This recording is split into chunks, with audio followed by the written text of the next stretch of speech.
Hello everyone and welcome to another new video. In today's video, I'm gonna show you how to change the icon in Notion. And that's pretty easy. So simply open your Notion app and select the page that you want to change your icon.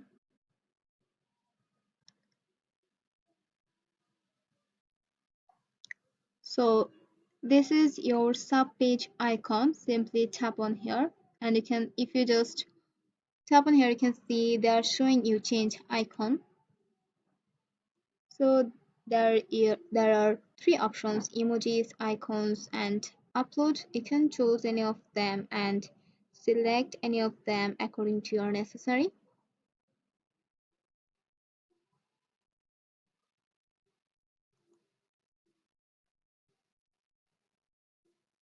And that's it. So it's very simple to change your icon in Notion. So that's all for today's video. Hope this video finds you helpful.